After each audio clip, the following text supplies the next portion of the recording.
Our topic today is the transmutation of elements and Walter Russell's work with an over-unity device. Now, if you've ever heard of Walter Russell, he was a channeler and has tremendously inspired information that's very relevant to electrical engineers. And our speaker is an electrical engineer. He has organized many conferences. He's focused on the work of Nikola Tesla. He's a master detective, unearthing lots and lots of information. And now he has chose to focus on the work of Walter Russell, and he has dug up some very unique information. Let's give a big welcome to Toby Grotz. Thank you.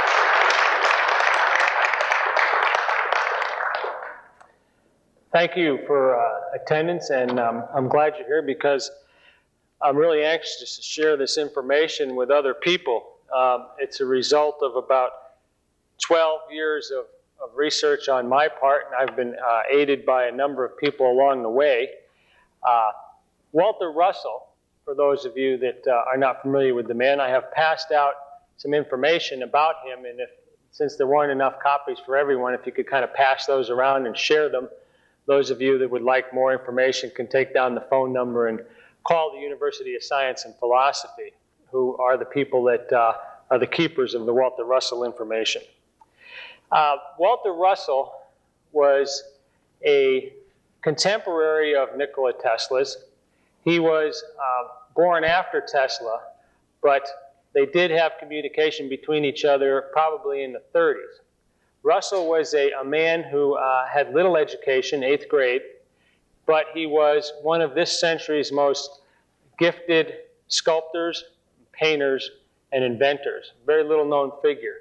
But at one time, he was president of the Academy of Arts and Sciences. I believe that was in the 30s. So he was well known to such people as Mark Twain and Thomas Edison and the founder and chairman of IBM, International Business Machines.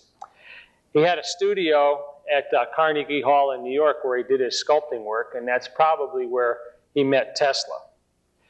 In 1926, he had a revelation. Cosmic dump, as you might call it.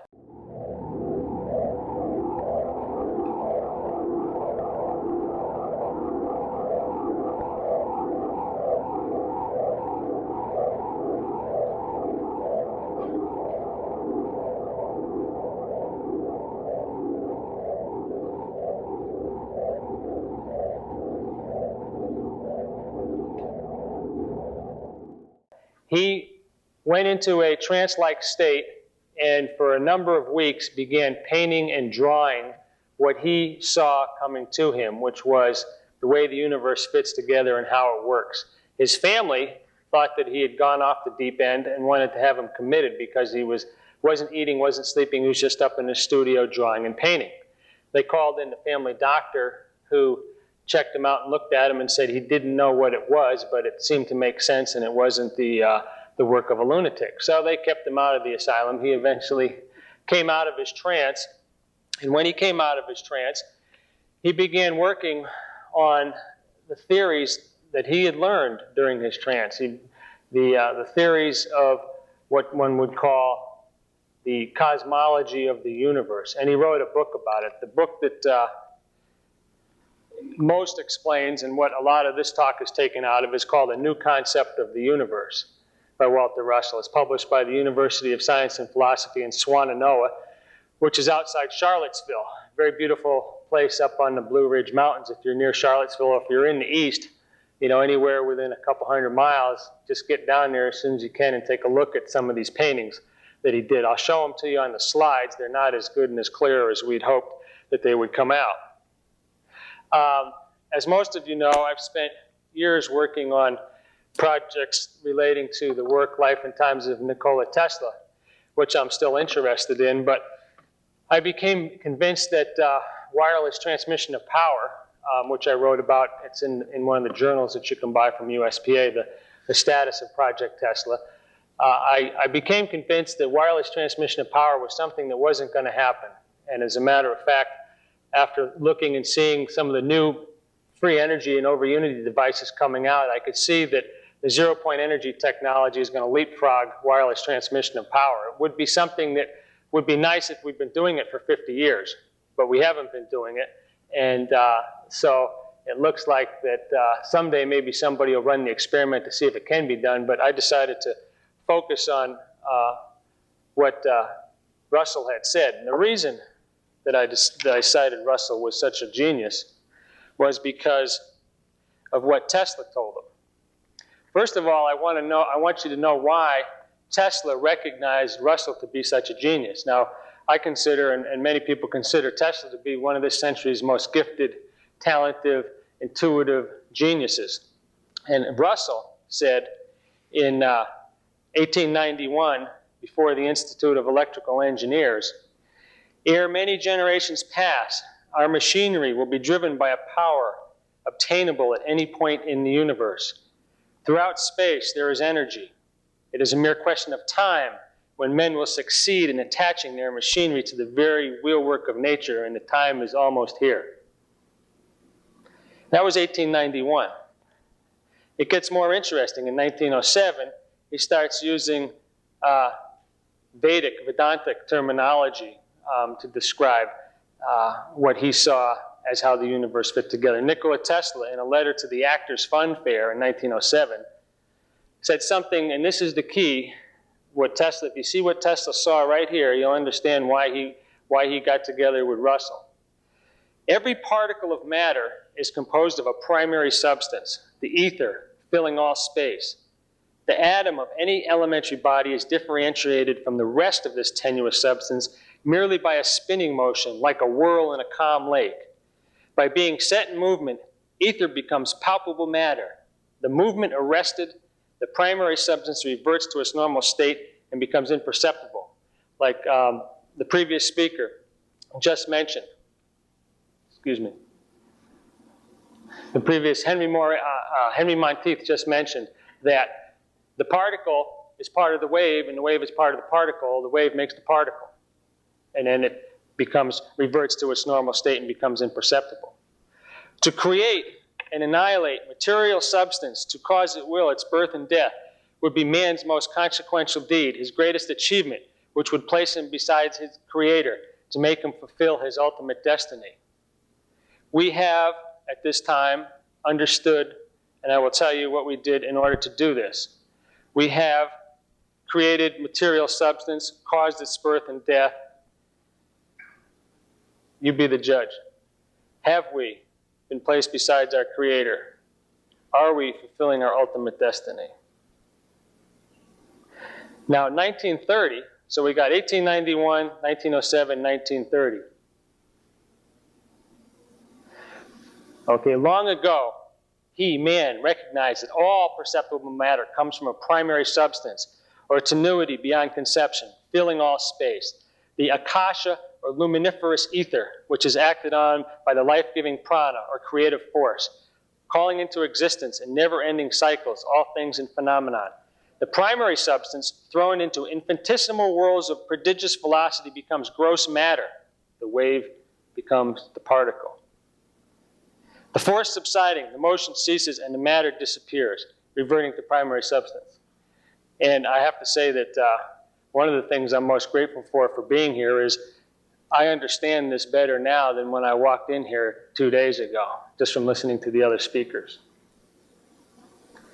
Now, when Tesla saw what Russell did, okay, he told Russell, you should lock up your work in the Smithsonian for 1,000 years until mankind is ready for it. So what did Russell know? What did Russell do? It scared Tesla.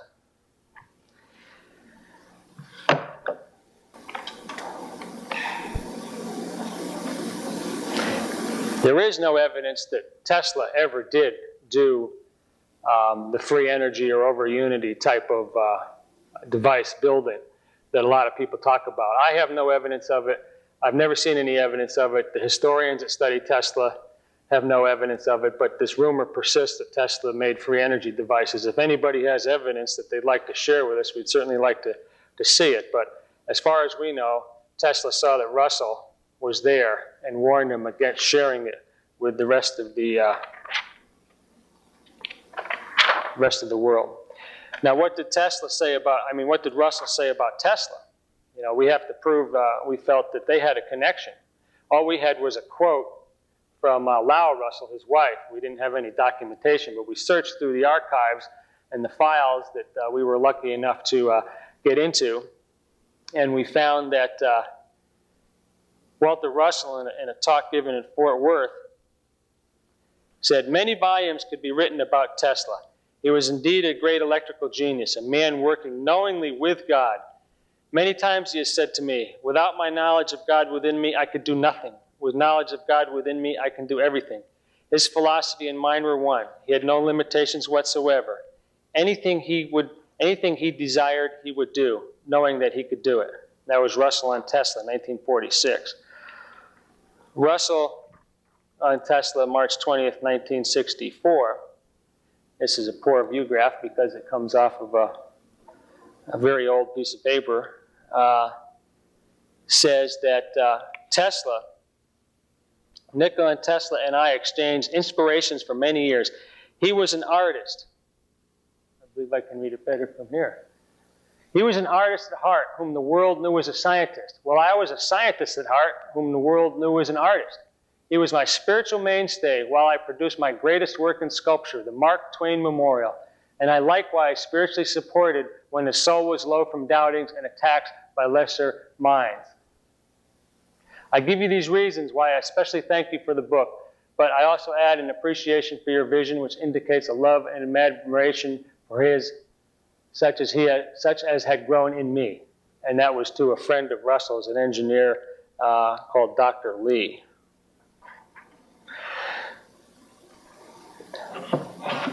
Now what I'd like to do is show you what it was that Russell saw.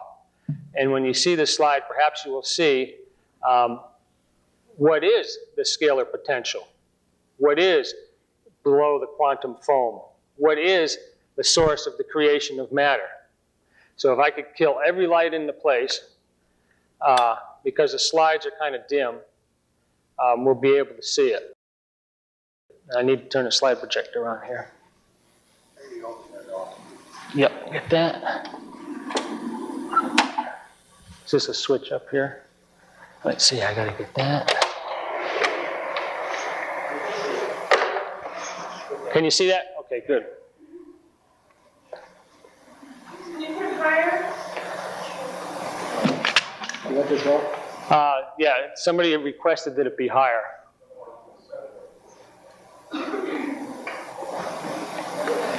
Let's see, I got a book here. I had a book.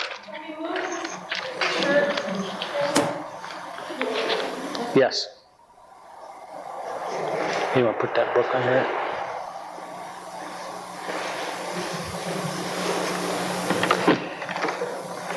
That shirt thing, by the way, that I'm moving, is the key to free energy, and it's chipped in the rocks in southeastern Colorado, southwestern United States. And it is a symbol of the creation and dissolution of matter. This is what I'm looking for. Focus. That's about as focused as it gets, I guess. Anyway, that is the revelation that Russell had. You can see that there are two vortexes. Here's a vortex expanding, and also within that is a vortex contracting. Expansion and contraction occurring simultaneously. That's the wave. That's the wave that creates the electron. That's the wave that creates matter. And it's the wave that creates each element in its octave, which I'll explain further in a moment. This is another picture of the wave as it is creating the different elements of matter. Each element of matter is at a different angle within the wave. These are paintings that are a direct result of Walter Russell's vision of several weeks. He would have these visions every 7 years, apparently.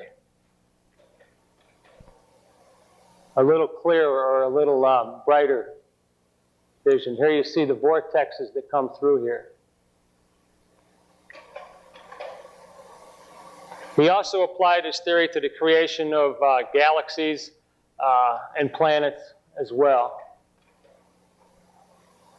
His basic theory was that matter is simultaneously being created and destroyed through compression and expansion everywhere. In other words, he was ahead of Stephen Hawking and the rest of them when he said that there was no such thing as a Big Bang theory and it was totally ridiculous. This is Russell's periodic chart of the elements, which is an outward spiral beginning at the center with elements that precede helium. He said just because we couldn't measure them, there's no reason not to put them on the chart. Russell located on the chart 4 elements years before they were discovered in the laboratory. Those are deuterium, tritium, plutonium, and neptunium. He characterized those elements and put them on the chart years before they were actually discovered in the laboratory. This was all based on his vision of how the universe fits together. This is another picture of how the elements fit together in octaves. These angles are of particular interest because these angles lead to the formation of specific elements. Evolution of mass from plane to sphere. He recorded at length in a book called The Universal One, which the university sells, exactly how matter is formed and how it is dissociated or disformed. I'm just kind of giving you a little bit of a taste of his art and the concepts that were behind his art. Here again, the vortexes of formation.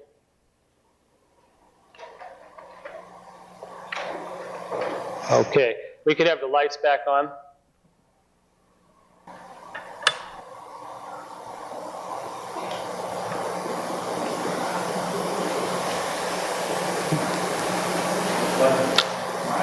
I see him working on it. That's a digitally controlled computer back there, so it doesn't always do what you want it to do.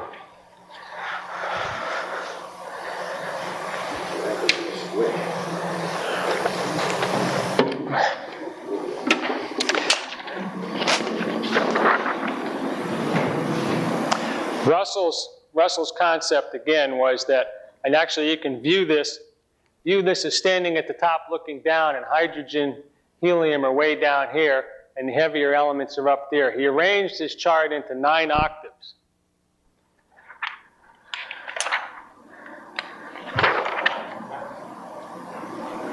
That's his chart, starting, as you can see, pre-atomic, before helium. He defined a number of elements. And he said that this chart would lead us to the refinement of steels, metallurgy. It would lead us to the discovery of new elements. One that's of particular interest he called aluminon. Aluminon, a gas that you could put in a bulb and it would provide illumination. And that has obviously great potential applications. And some people believe they've seen that type of phenomenon on advanced, shall we say, on advanced craft from God knows where. I haven't seen it.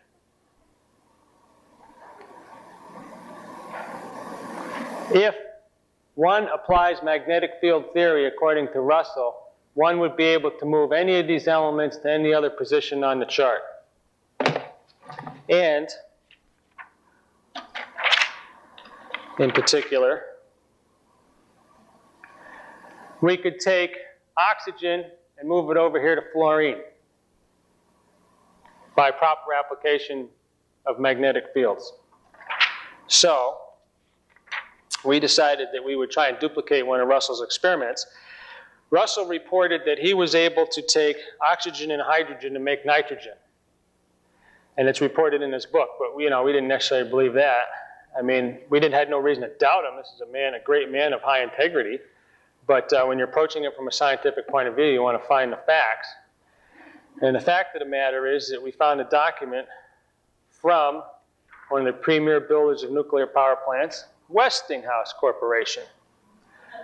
Westinghouse Corporation, September 20th, 1927, reported on the result of one of Russell's tests, in which he took a sealed quartz tube, which had 5 cc's of water in it, water vapor in it.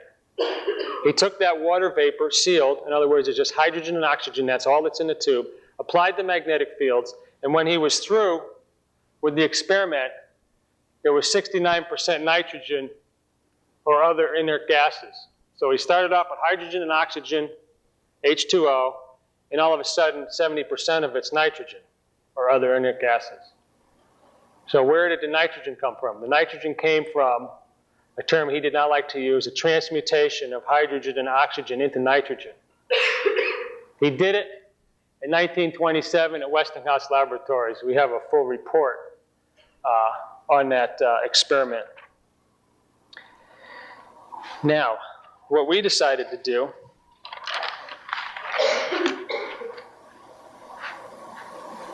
by the way, one very important thing that we need to see is that this chart, the octaves of this chart are centered about the noble gases. As you see from here, helium, neon, argon, krypton, xenon are the noble gases, and the octaves are centered around that. I don't know why that is, but that's the way Russell saw it. I just wanted you to know that, because that apparently is very important in all this theory, and I don't tend to understand the theory. We're just trying to duplicate the experiments. Now, Westinghouse lab report. Okay, we're going to show some more slides, so we don't need total darkness because these slides are better. If we could turn the lights down and turn the projector back on. I want to show you what we did, the experiment we did. It took us about 3 years to get this whole thing together. And we had some help from a secret agent that I'll tell you about in a little bit. Let's see. Oh, I got to go forward here. Okay, now every project has a chief engineer. That's a chief engineer at work at his desk. And that's the boss when he's eating lunch. And that's the kind of look they give you just before they lay you off. All us engineers been there about half a dozen times, you know. What? I kind of wanted to start it off with a little bit of show of nature's way of doing things. And I just like that slide. I like to look at it on a big screen, so I threw it in there. I hope you like it too. I don't have a big screen at home. Now, that's home in Moffat County, a county in northwest Colorado, the size of Rhode Island, with about 13,000 people living there. The buffalo are breeding and roaming wild, and it's kind of dancing with wolves country. And in this county is the largest power plant in the state of Colorado. That steam is that's actually water vapor from the cooling tower, evaporates 3,000 gallons per minute. It burns 1 million pounds of coal an hour when it's at 1.2 gigawatt output capability. 420 megawatt generators in parallel. Now, the reason I showed that slide was because that's terrible. That's such an inefficient, dirty, filthy way of doing things that, that's led a lot of us to this meeting because we're searching for new ways to create and use energy. Russell's concept was if we can take nitrogen out of the air and make hydrogen, we'd have a hydrogen-based fuel economy, and we wouldn't do all this polluting. And he saw this in 1926 and was trying to produce hydrogen like I described. So, in a laboratory, we set up a magnetic field generator, which you see here. This is Tim Binder, who's president of the University of Science and Philosophy, can tell you a lot more about Russell than I could ever begin to tell you. And Ron Kovac is the other author of this paper, who is a chemist par excellence. This is the magnetic field generator, a specially designed and built power supply, and a Gauss meter for measuring the strength of the magnetic fields. Again, the power supply for generating 4 magnetic fields. measuring temperature, Gauss meter. This device here, solenoid, solenoid, solenoid, solenoid, very similar to the solenoids I use for the mirror image symmetry talk. These solenoids are applied at certain angles, generating magnetic fields on a sample that's held in the middle. There we have a better picture of it, and let's see if I can, that's focused or not. There, right there.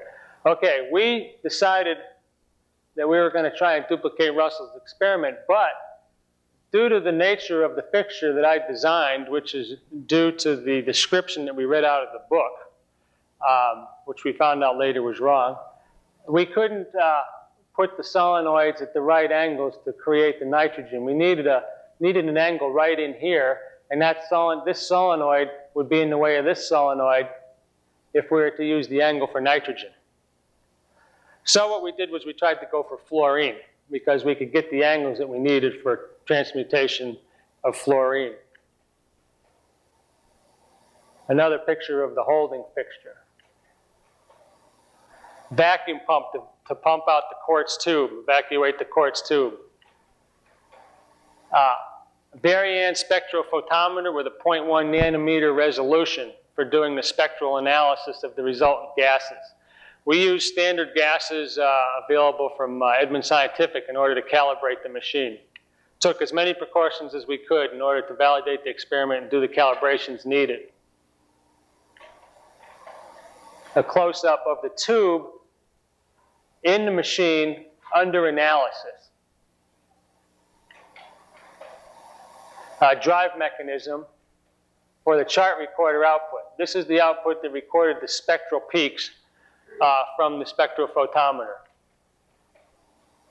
Okay, we can turn the slides off now. I mean, turn the lights on and turn the projector off. Because what I want to show now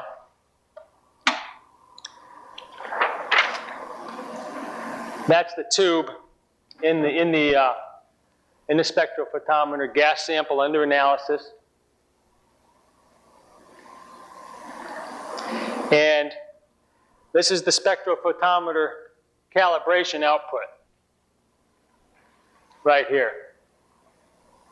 Upper two traces are helium standard tubes. The lower amplitude trace was obtained when the standard was at higher temperature. The bottom two traces were obtained from the standard water vapor tube. So we had a helium standard tube at the top, the two at the top, and we had a water vapor standard tube. Now we didn't know whether we were supposed to be using attractive or repelling magnetic fields in that fixture, that circular fixture you saw. So first we did spectrum output with attracting magnetic fields.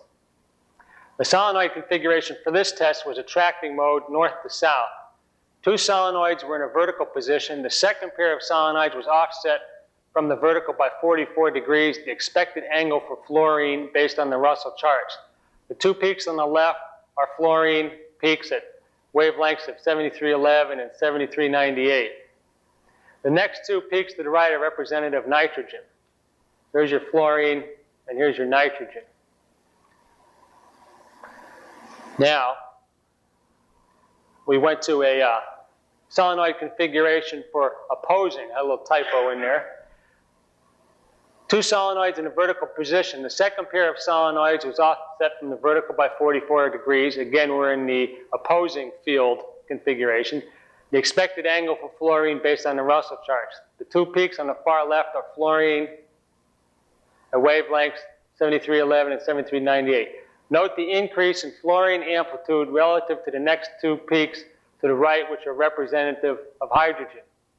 So we ran this experiment a number of times, and each time we ran it, these fluorine peaks increased. In other words, from before we ran the test, just water vapor, we got a peak in this area. But after we ran the magnetic fields on this, we got a significant increase in the amplitude of the fluorine spectrum. So we felt that that was pretty well along the line of what Russell had intended, and we think, that we understand now better how to apply magnetic fields to do transmutation of matter, transmutation of elements. In other words, now we can take nitrogen and create hydrogen for hydrogen-based fuel economy. We can take toxic waste and turn it into honey, maybe. I don't know. But that was the objective, was to build the technology that would help clean up the planet. So then you could give it, the garbage truck could become the honey wagon of the future. At any rate, that's the result. That was the result of our research on the transmutation. Now, while we were doing this transmutation of matter, like I said, a secret agent came along and handed me this file. It was like 83 pages long. And when he found out I was working on this Russell stuff,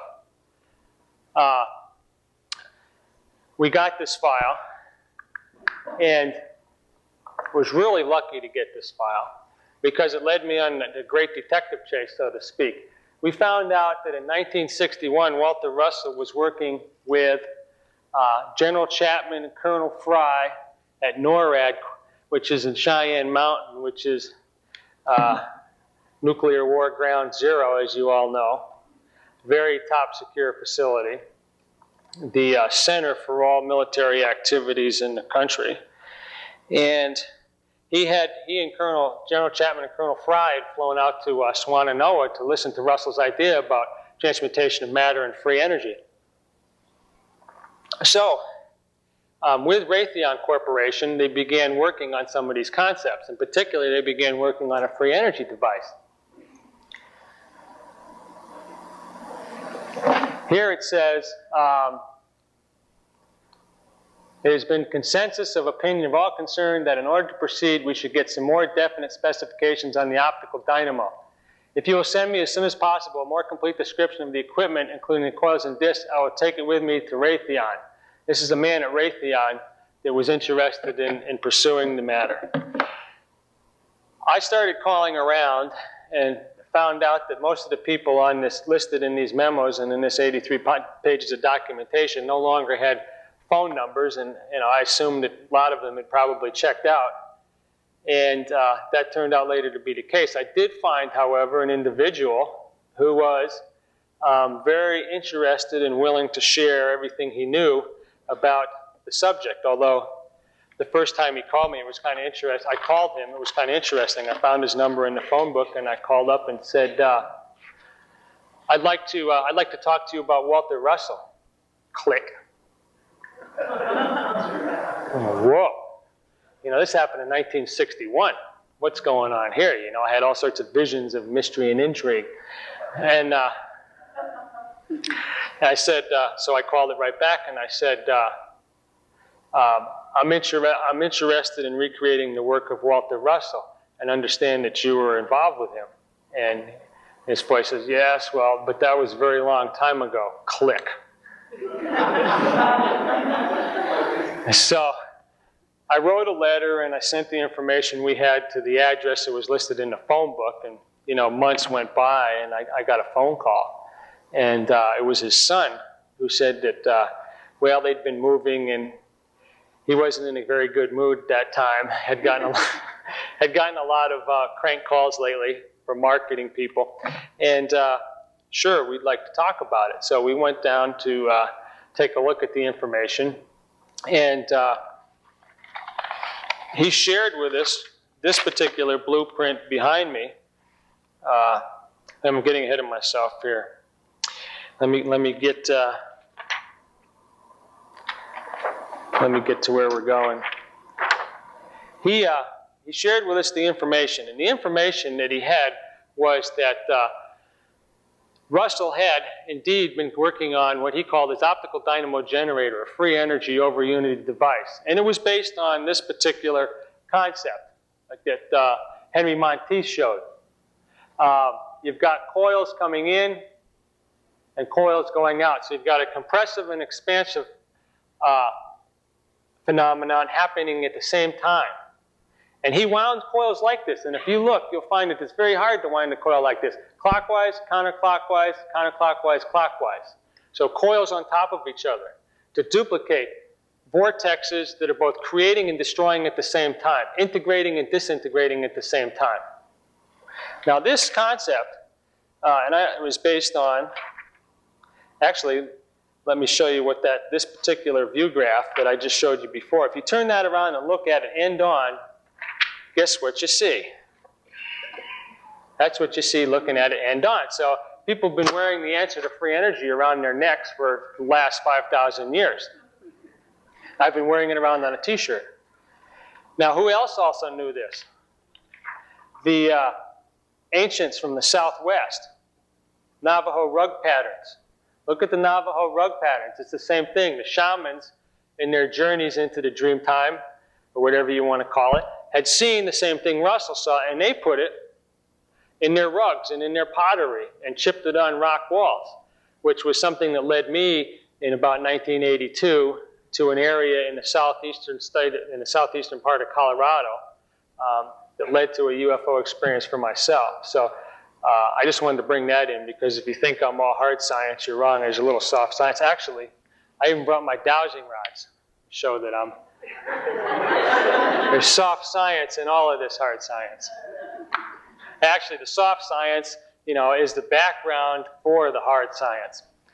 So if you look at the Navajo rug weavings, you'll see that the answer to free energy is also within those rug patterns.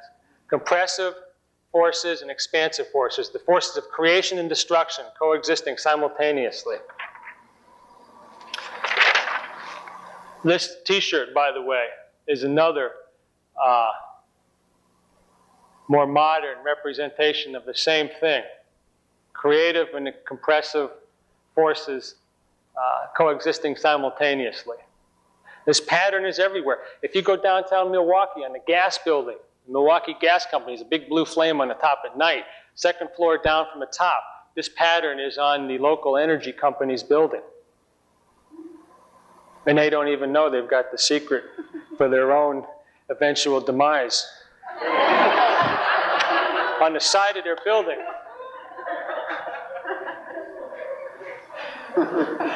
So,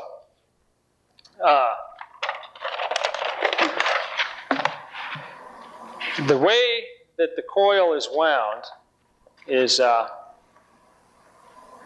fairly difficult to explain, and I have a blueprint up here which we'll try and get in real quickly. But there are two sets of coils. One coil is wound towards the center, the other coil from the other side wound towards the center, and over the outside is another set of coils that are wound. So here's one coil on the inside and a coil on the outside. It's difficult to visualize, very difficult to work with.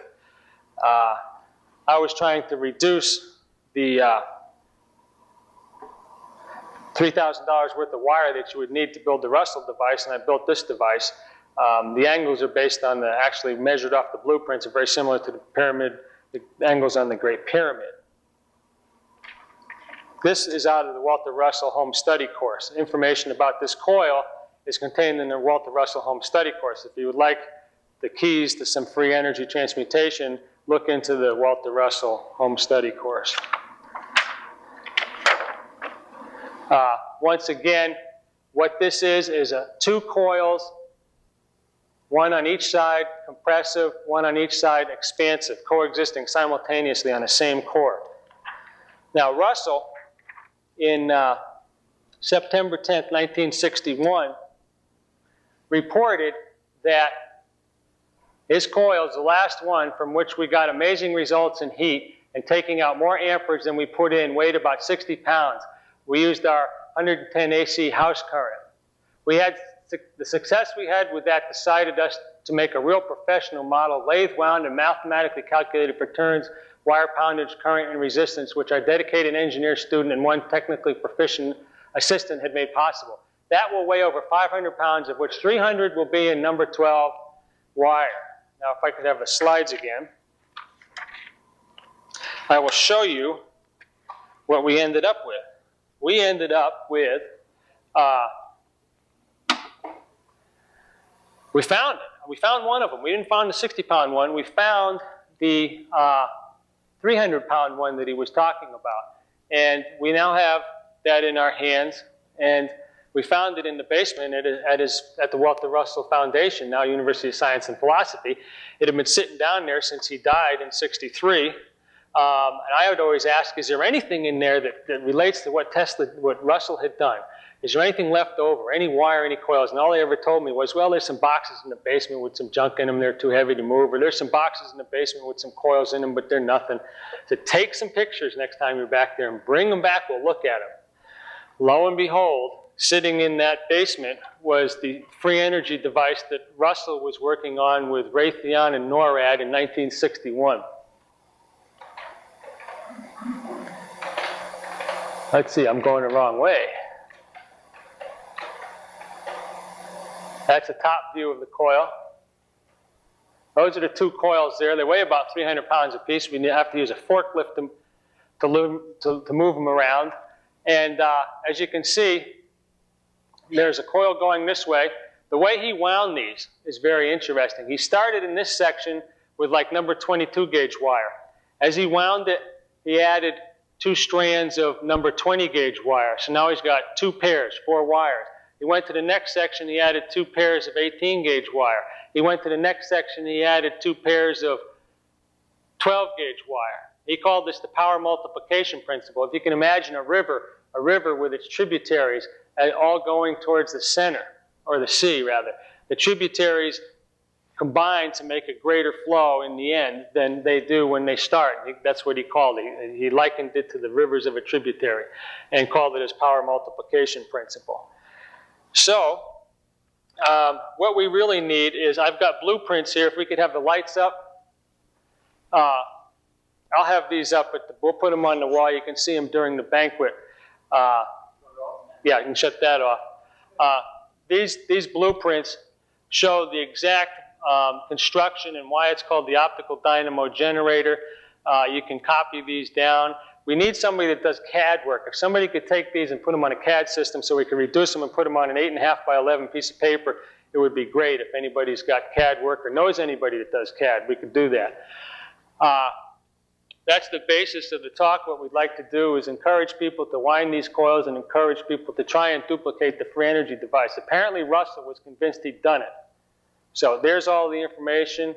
It's in the public domain. You've got the information you need to make a free energy device. Let's go do it. Thank you. Okay.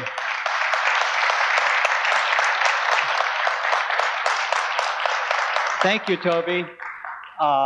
One of the speakers who canceled, Doyle Noyes, arranged for us to see the actual antenna system. It's over in the lobby area, in the exhibitor area. There were 3 of them brought in. The counter-wound coils are the basis of what he claims to have built. So you might later on take a look-see. I think we have time for one question. One. We have 2 minutes left. Question? Yeah, question about this lecture. Where did you get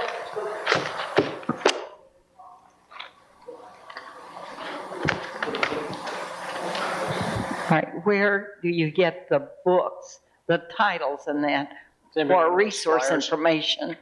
Okay, it's on the flyers that I passed out, and I didn't have enough to give around, but if you take this, here, let me get the phone number for you. You can call the University of Science and Philosophy, and the University of Science and Philosophy, I believe there's an 800 number in here. I would highly recommend that you get The Secret of Light, Atomic Suicide, The Universal One are the books that are the best books explaining this particular. Best thing to do, it looks like, is just call Waynesboro, Virginia, and ask, or Charlottesville, and ask for the phone number for the University of Science and Philosophy. So I don't find the phone number right offhand. But you see these flyers, people have got these flyers, the phone number and address is on the flyers.